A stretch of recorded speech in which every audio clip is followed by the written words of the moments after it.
আজকে একটা সুন্দর আমি জায়গায় ঘুরছি, একটা ইউনিভার্সিটি ক্যাম্পাসের ভিতরে। সো এটা আমাকে রিমাইন্ড করে দিচ্ছে আমার পড়াশোনাটা, যখন আমি ইউকেতে মাস্টার্স করতে আসি এবং আমার ছোটোবেলার আরেকটা মাস্টার্সের কথা।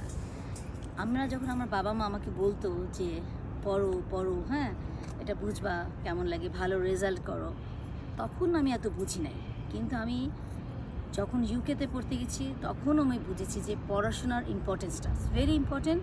বাবা মা অনেক কষ্ট করে বিদেশে পাঠায় বা পড়াশোনা করতে বলে।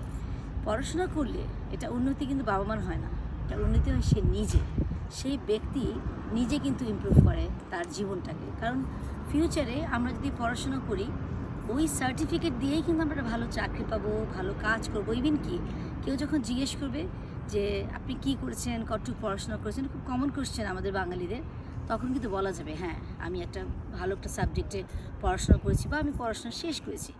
চাকরি তো তারপরে, চাকরি করতে লাগলে আমাদের পড়াশোনা লাগবে অফকোর্স, এবং ভালো রেজাল্টটা যে কী ভ্যালু অ্যাড করে নতুন চাকরির জন্য, সেটা আমি বুঝলাম।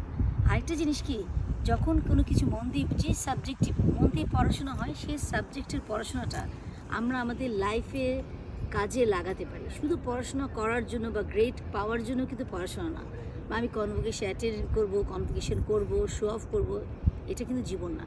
আমি নিজে যেহেতু পড়াশোনা করেছি, চাপ দিয়েছিল আমার বাবা, আমি এখনও থ্যাঙ্কফুল আমার বাবার কাছে। সো আমার মনে হয় যারা যারা বিদেশে পড়তে আসছো, যারা যারা এখনও পড়াশোনা করছে, যে কোনো কারণে রেজাল্ট ভালো করার চেষ্টা করা, পড়াশোনাটা মনোযোগ দিয়ে করা, সাবজেক্টটা যেই সাবজেক্টে পড়ছে মন দিয়ে পড়া, যাতে সেটা সাবজেক্টটাকে কাজে লাগানো যায়, ইন ফিউচার ওটাকে কাজে লাগে আর ভালো চাকরি করা যায়।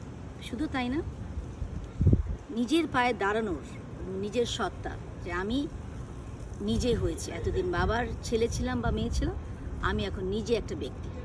এটার জন্য আমার মনে হয় পড়াশোনা করে যাওয়া ভালো, এবং নিজেকে নিজের পায়ের খুঁটিটা শক্ত করে দাঁড়ানো খুবই ইম্পর্ট্যান্ট। ভালো থেকো, আশা করি অ্যাডভাইসটা কাজে লাগবে।